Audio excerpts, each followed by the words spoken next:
Growing up as a child of 90s and early 2000s arcades, I've been a casual enjoyer of the Tekken series pretty much all throughout its lifespan, with its cabinets being a regular spot where I would dump a few quarters, mash some buttons, and walk away with a smile on my face. I've put some time into just about all of them, but never really attempted to learn the deeper complexities of its mechanics, or really sat down to try and become good with a character. That's going to change with Tekken 8 because after spending about 4 hours with it, I'm all in.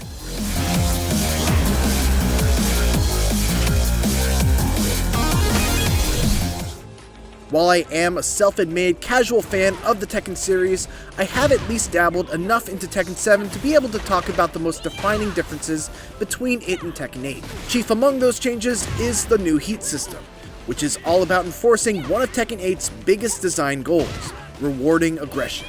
With the press of a button, a character can use a heat burst to enter heat mode. The effects of it differ from character to character, but in general, you can view it as a limited time state where you're basically better at everything. Certain moves have new properties, others recover faster, making them more advantageous on block, and you gain access to new moves that aren't available outside of heat mode. One of the key elements of heat mode is that while it is time limited, with a meter that slowly depletes once activated, you can actually stop that meter from going down by landing attacks. This is just one of the ways that Tekken 8 looks to encourage its players to be more aggressive.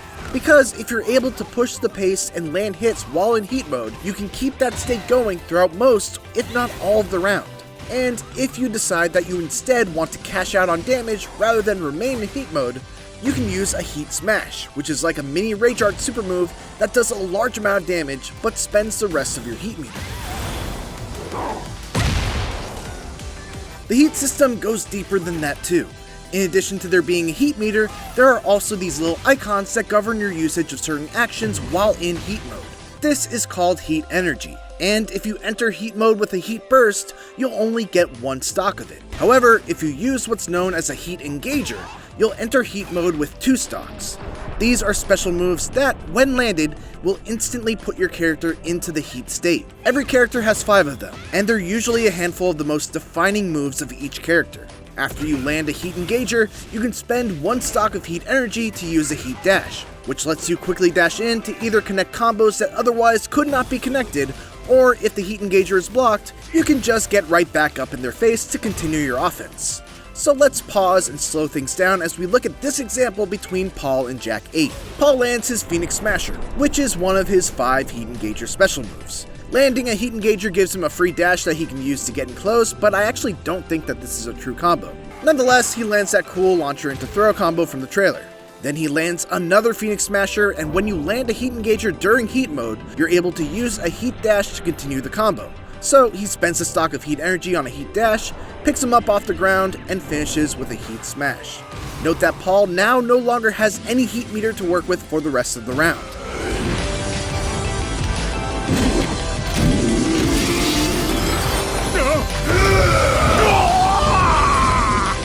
My favorite element of the heat system, though, is how it's used to further define the unique aspects of every character. Each character has at least one completely unique advantage while in heat mode.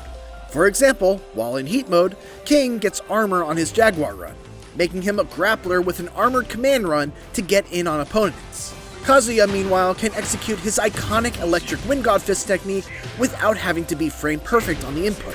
What I also love about the heat system is that it's available right at the start of every round. It's not a comeback mechanic, and you don't need to build up a meter in order to gain access to it.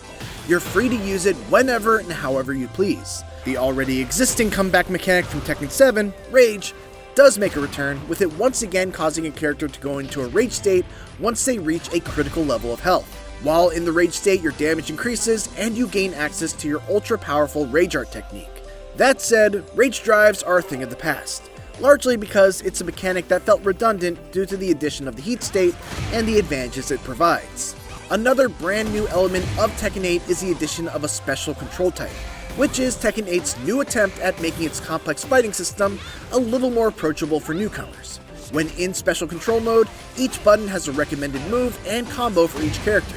There's a button for juggle combos, a button for grounded combos, and a button for quick low attacks. The selected moves even change depending on what state you're in. While this allows new players to compete with more intermediate players in terms of the damage they're able to output, the key thing to keep in mind is that players using the special control scheme only have access to a very small selection of moves. The most interesting part though about the special control scheme, and the thing that really sets it apart from Street Fighter VI's new modern control scheme, is the fact that you can switch between the classic and special control styles mid-match with the press of a button. This makes it actually a fairly viable option for more experienced players as well, as you could be playing the match out in the classic control scheme, suddenly have an opportunity for a big punish, quickly swap to the special control style, and start mashing out a combo without fear of it dropping. It also seems like a great learning tool to be able to quickly jump in with a new character and get a feel for what their moves and combos are going to look like without having to memorize a whole bunch of techniques just to be competitive. Those are all pretty substantial changes, so it's comforting to know that everything else still feels like some good-ass Tekken. In my playtime, I mostly experimented with King, who's just as much of a powerhouse as he's always been.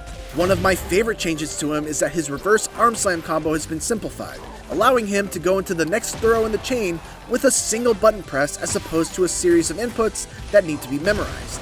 Now, he still does have the ladder, and those are probably more damaging and harder to break, but as someone who's always loved King, but was always intimidated by all of the commands needed to do a full chain grab combo, I appreciate having at least one that I could easily commit to memory and rely on pretty much from the get-go of learning the character.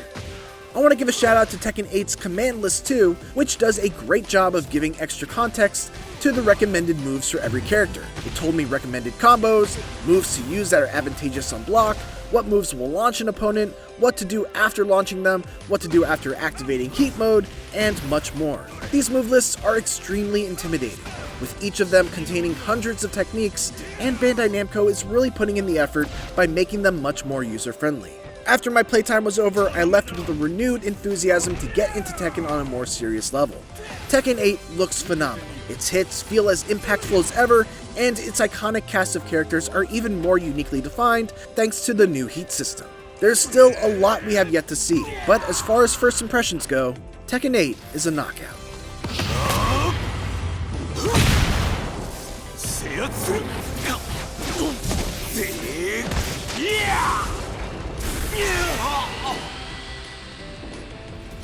For more Tekken 8, make sure to check out my interview with Michael Murray and Katsuhiro Harada. And for everything else, keep it here on IGN.